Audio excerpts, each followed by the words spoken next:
नमस्कार साथियों, स्वागत है आप सभी का संस्कार की ऑनलाइन क्लास में। मैं पवन स्वामी आपका हार्दिक स्वागत करता हूं।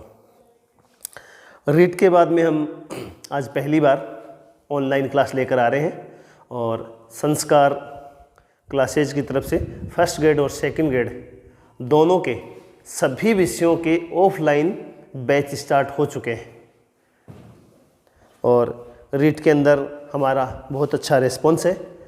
काफ़ी सारे स्टूडेंट जो है वो सिलेक्शन की दौड़ में हैं। तो आज मैं आपके लिए लेकर आया हूँ शिक्षा मनोविज्ञान का एक पहला टॉपिक लेकर आया हूँ, जिसके अंदर आज हम बात करेंगे। देखिए, शिक्षा मनोविज्ञान जो है सेकंड ग्रेड और फर्स्ट ग्रेड रीट के अंदर जो है शिक्षा मनोविज्ञान नहीं आता है। रीट जो है उसके अंदर शिक्षा मनोविज्ञान का जो भी टॉपिक जो था वो नहीं आता है। ग्रेड फर्स्ट और ग्रेड सेकंड दोनों के अंदर एजुकेशन साइकोलॉजी शिक्षा मनोविज्ञान का जो टॉपिक है, जो बिंदु है, वो बहुत ही महत्वपूर्ण है। शिक्षा मनोविज्ञान यहाँ से एक महत्वपूर्ण टॉपिक के रूप में हम आगे लेकर इसको चलते हैं। आज हम बात करेंगे शिक्षा मनोविज्ञान के विषय में। शिक्षा मनोविज्ञान टॉपिक की आज हम यहाँ पे चर्चा करेंगे। देखिए, शिक्षा मनोविज्ञान का जो टॉपिक है इसको हम 3 पार्ट में पढ़ेंगे। शिक्षा मनोविज्ञान इसको हम 3 पार्टों में पढ़ेंगे। कितने पार्टों में पढ़ेंगे हम इसको? 3 पार्ट में पढ़ेंगे। सबसे पहले हम मनोविज्ञान के विषय में पढ़ेंगे, मनोविज्ञान, ठीक है ना। और मनोविज्ञान के बाद में हम शिक्षा के विषय में बात करेंगे, एजुकेशन के विषय में हम बात करेंगे। और एजुकेशन के बाद में हम जो है दोनों को मिला के शिक्षा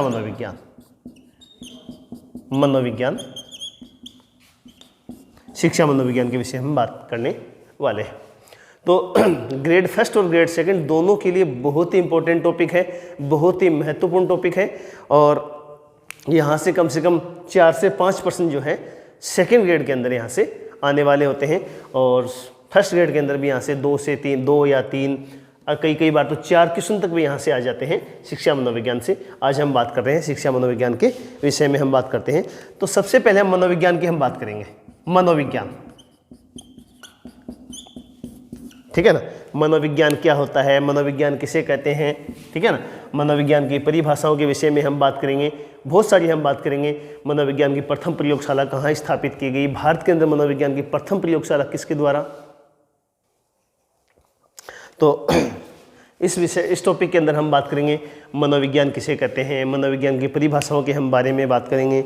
मनोविज्ञान की प्रयोगशाला किसके द्वारा स्थापित की गई, प्रथम प्रयोगशाला भारत में किसके द्वारा स्थापित की गई थी, ठीक है ना। महत्वपूर्ण मनोवैज्ञानिक इसके कौन कौन से हैं, सभी के बारे में हम बात करेंगे। तो सबसे पहले हम मनोविज्ञान की हम बात करते हैं। तो मनोविज्ञान शब्द का सर्वप्रथम प्रयोग, देखिए इसके अंदर सेकंड ग्रेड और फर्स्ट ग्रेड दोनों एग्जाम ऐसी हैं। रीट जो होती है ना, यहाँ पर जो है एग्जाम्पल बेस्ड, थ्योरी बेस्ड, इस प्रकार के अप्लाइड साइकोलॉजी की ज़्यादा बात की जाती है।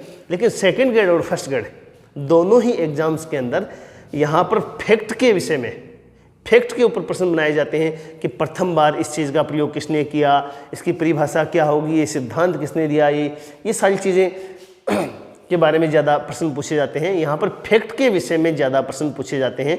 तो फैक्ट को हम साथ में लेकर चलेंगे, अप्लाइड साइकोलॉजी की भी हम यहाँ पर बातें करेंगे। तो सबसे पहले हम बात करते हैं मनोविज्ञान। पहला पॉइंट हम बात करते हैं मनोविज्ञान शब्द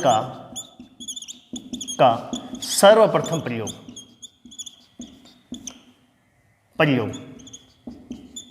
किसके द्वारा? रुडोल्फ गोइकले।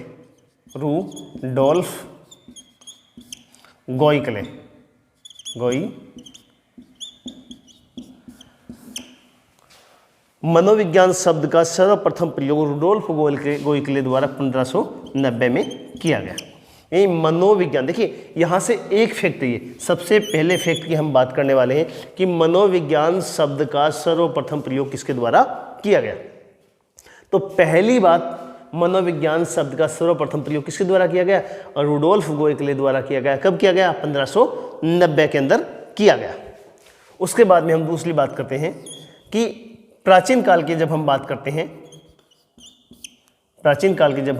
हैं या 16वीं शताब्दी से पहले की बात करते हैं, ठीक है ना। 16वीं शताब्दी से पहले की हम बात करते हैं तो मनोविज्ञान जो है एक दर्शन शास्त्र का एक भाग हुआ करता था, दर्शन शास्त्र का एक पार्ट हुआ करता था, ठीक है ना। प्राचीन काल में या पूर्व के अंदर 16वीं शताब्दी से पहले जो है मनोविज्ञान क्या था, दर्शन शास्त्र का एक भाग था। पूर्व में मनोविज्ञान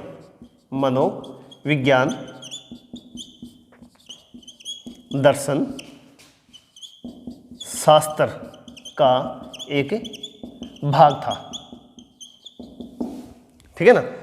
दर्शन शास्त्र का एक बिंदु क्या हुआ करता था, एक विषय क्या हुआ करता था, मनोविज्ञान हुआ करता था, ठीक है। लेकिन 1912 में, कब, 1912 में, कब की बात करते हैं, 1912 के अंदर जो है विलियम जेम्स, किसके द्वारा, विलियम जेम्स के द्वारा जो है अमेरिकी विद्वान, 1912 में अमेरिकी मनोवैज्ञानिक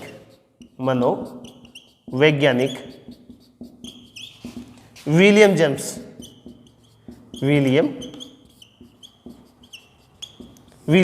देखिए ये बहुत ज़्यादा कन्फ्यूजन क्रिएट करने वाला प्रश्न है कि मनोविज्ञान का जो है, आधुनिक मनोविज्ञान का, अमेरिकी मनोविज्ञान का जनक किसे कहा जाता है।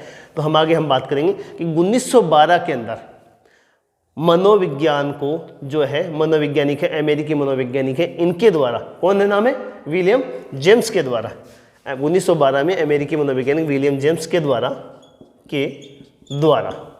ठीक है ना। इसको एक स्वतंत्र विधा के रूप में, एक स्वतंत्र विधा के रूप में या फिर एक स्वतंत्र विषय के रूप में स्थापित किया।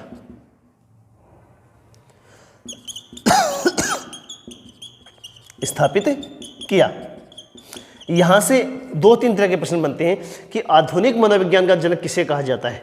2-3 प्रश्न बनते हैं, आधुनिक मनोविज्ञान का जनक किसे कहा जाता है। दूसरा प्रश्न ये बनता है कि अमेरिकी मनोविज्ञान जो है उसका जनक किसे कहा जाता है। और तीसरा प्रश्न ये बनता है कि दर्शन शास्त्र को, मनोविज्ञान को दर्शन शास्त्र से अलग करने का श्रेय, स्वतंत्र विधा के रूप में स्थापित करने का श्रेय किसको दिया जाता है, विलियम जेम्स को दिया जाता है। समझ में आ गया आपको। देखिए यहाँ पर हमने 3 फैक्ट की बात की है। कितने फैक्ट की बात की है, 3 फैक्ट की। सबसे पहले मनोविज्ञान शब्द का सर्वप्रथम प्रयोग किसके द्वारा किया गया, रुडोल्फ गोइकले द्वारा किया गया, कब, 1590 में। दूसरी बात हमने की कि पूर्व में मनोविज्ञान जो है वो दर्शन शास्त्र का एक भाग हुआ करता था। पहले जो है मनोविज्ञान क्या था, दर्शन शास्त्र का एक पार्ट था, मनोविज्ञान का एक दर्शन शास्त्र का एक भाग था। उसके बाद में 1912 के अंदर अमेरिकी मनोवैज्ञानिक है विलियम जेम्स के द्वारा जो है एक स्वतंत्र विधा के रूप में, एक स्वतंत्र विषय के रूप में इसको स्थापित किया गया, ठीक है ना। इसके बाद में हम आगे बढ़ते हैं, अगले पॉइंट की हम बात करते हैं कि आधुनिक मनोविज्ञान का जनक, आधुनिक मनोविज्ञान का जनक, एक बात। दूसरी बात, अमेरिकी मनोविज्ञान का जनक, अमेरिकी मनोविज्ञान का जनक किसे कहा जाता है, विलियम जेम्स को कहा जाता है। विलियम जेम्स किसको कहा जाता है, विलियम जेम्स को कहा जाता है। आधुनिक मनोविज्ञान का जनक पूछे या फिर अमेरिकी विज्ञान का जनक पूछे तो कौन है, विलियम जेम्स है। अगर सीधा सीधा प्रश्न पूछा जाता है कि मनोविज्ञान का जनक कौन है, मनोविज्ञान का जनक, ठीक है ना, या फिर फादर ऑफ साइकोलॉजी,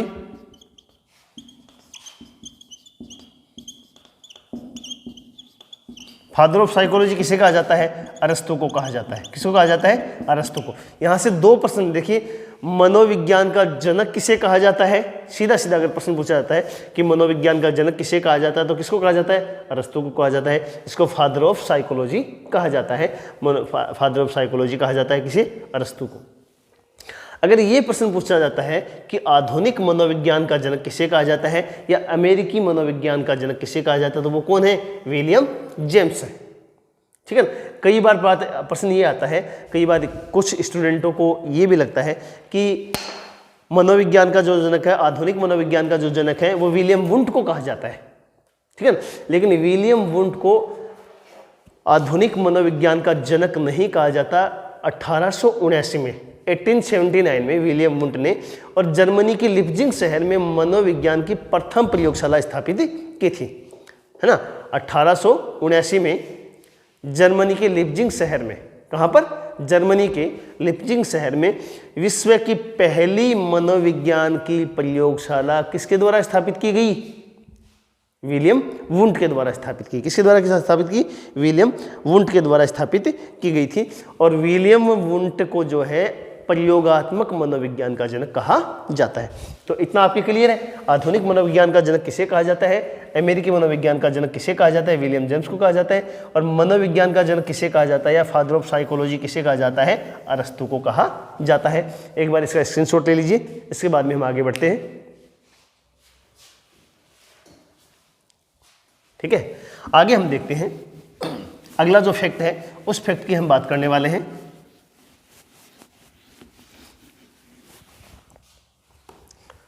अगला जो फैक्ट है हम बात करते हैं 1879 में। कौन से सन में? 1879 में जर्मनी के लिप्जिंग, जर्मनी के लिप्जिंग शहर में 1879 में जर्मनी के लिप्जिंग शहर में मनोविज्ञान की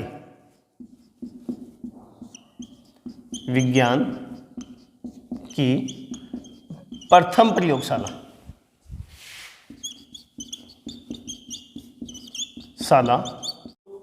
कंप्लीट इसके अंदर फैक्ट रहेंगे, कंप्लीट इसके अंदर तथ्य रहेंगे। यहाँ पर हमने 3 मनोवैज्ञानिकों की बात की है कि मनोविज्ञान का जनक किसे कहा जाता है। तो मनोविज्ञान का जनक कौन है? अरस्तु है। मनोविज्ञान का जनक किसे कहा जाता है? अरस्तु को कहा जाता है। दूसरी हमने बात की विलियम जेम्स की। तो विलियम जेम्स क्या है? आधुनिक मनोविज्ञान का जनक माना जाता है, अमेरिकी मनोविज्ञान का जनक माना जाता है। तीसरा प्रश्न यहाँ से विलियम जेम्स का ये बनता है कि दर्शन शास्त्र से मनोविज्ञान को अलग कर एक स्वतंत्र विषय के रूप में स्थापित करने का श्रेय किसको दिया जाता है? विलियम जेम्स को दिया जाता है। तीसरे प्रश्न की हम बात करते हैं विलियम वुंट की। तो विलियम वुंट क्या है? विलियम वुंट ने 1879 में 1879 में, कब? 1879 में, और मनोविज्ञान की प्रथम प्रयोगशाला स्थापित की। कहाँ की? जर्मनी के लिप्जिंग शहर में इन्होंने प्रयोगशाला स्थापित की थी। एक छोटा सा प्रश्न और बनता है कि मनोविज्ञान की जननी किसे कहा जाता है? एक छोटा सा प्रश्न है, मनोविज्ञान की जननी किसे कहा जाता है? तो किसे कहा जाता है? दर्शन शास्त्र को कहा जाता है। दर्शन शास्त्र को, यानी मनोविज्ञान को जन्म देने वाली कौन है? कौन सा विषय है? दर्शन शास्त्र है। तो दर्शन शास्त्र को मनोविज्ञान की जननी कहा जाता है। तो ये एक प्रश्न और बन जाता है। तो यहाँ पे हमने जो है मनोविज्ञान के विषय में कुछ फैक्ट्स की हमने यहाँ पर बात की गई है। तो सबसे पहले हमने बात की कि मनोविज्ञान जो है वो 3 पार्ट में हम पढ़ेंगे। सबसे पहले हम मनोविज्ञान के विषय में बात करेंगे, उसके बाद में हम बात करेंगे शिक्षा के विषय में, और उसके बाद में हम बात करेंगे एजुकेशन साइकोलॉजी, शिक्षा मनोविज्ञान दोनों को मिलाकर शिक्षा के जो मनोविज्ञान के जो नियम और सिद्धांत है, जब उनका प्रयोग शिक्षा के अंदर किया जाता है तो वो क्या बन जाता है? शिक्षा मनोविज्ञान बन जाता है। दोनों को मिलाकर हम शिक्षा मनोविज्ञान के विषय में हम बात करेंगे। तो सबसे पहले हमने इसके अंदर बात की कि मनोविज्ञान शब्द का सर्वप्रथम प्रयोग किसके द्वारा किया गया? रूडोल्फ गोएकले। देखिए ये 5-6 फैक्ट हैं यहाँ पर, इनको अच्छे से आप दिमाग में रख लो। यहाँ से एक फैक्ट पूछ लिया जाता है अक्सर परीक्षा के अंदर, सेकंड ग्रेड और फर्स्ट ग्रेड के अंदर यहाँ से एक फैक्ट पूछ लिया जाता है कि सबसे पहले मनोविज्ञान शब्द का प्रयोग किसने किया? और रूडोल्फ गोएकले ने किया। कब किया? 1590 में किया। उसके बाद में दर्शन शास्त्र से अलग करने का श्रेय किसको दिया जाता है? विलियम जेम्स को दिया जाता है। कब? 1912 में, है ना। और यही कारण है कि इनको आधुनिक मनोविज्ञान का जनक कहा जाता है, अमेरिकी मनोविज्ञान का जनक कहा जाता है, क्योंकि ये अमेरिकी मनोवैज्ञानिक थे। इसके बाद में हमने बात की कि मनोविज्ञान का जो जनक है वो किसे कहा जाता है? अरस्तु को कहा जाता है, जिसके बारे में हम बात कर चुके हैं। इसके बाद में हमने विलियम वुंट के बारे में बात की है कि विलियम वुंट ने 1879 में 1879 में जर्मनी के लिप्जिंग शहर में मनोविज्ञान की प्रथम प्रयोगशाला स्थापित की थी, इसलिए इनको जो है और प्रयोगात्मक मनोविज्ञान का जनक इसको कहा जाता है। ठीक है ना। प्रयोगात्मक मनोविज्ञान का जो किसे कहा जाता है, विलियम वुंड को कहा जाता है। और मनोविज्ञान को जो है मनोविज्ञान की जननी किसे कहा जाता है, तो दर्शन शास्त्र विषय को कहा जाता है। ये मनोविज्ञान की जननी है। आज हम फैक्ट के ऊपर इतना ही बात करेंगे। एक बार इन सब का आप स्क्रीनशॉट ले लीजिए। और हमारी जो है मनोविज्ञान की क्लासेज जो है कंटिन्यू हमारी चालू रहेंगी। हमने जो है संस्कार क्लासेज ने जो है और मनोविज्ञान की और अन्य विषय की जो कक्षाएं हैं वो भी ऑनलाइन स्टार्ट की हैं। साथ ही साथ में हमारे ऑफलाइन बैच फर्स्ट ग्रेड और सेकंड ग्रेड दोनों के जो है सभी विषय के ऑफलाइन बैच हमारे प्रारंभ हो चुके हैं। तो धन्यवाद, आज के लिए इतना ही। एक मिनट।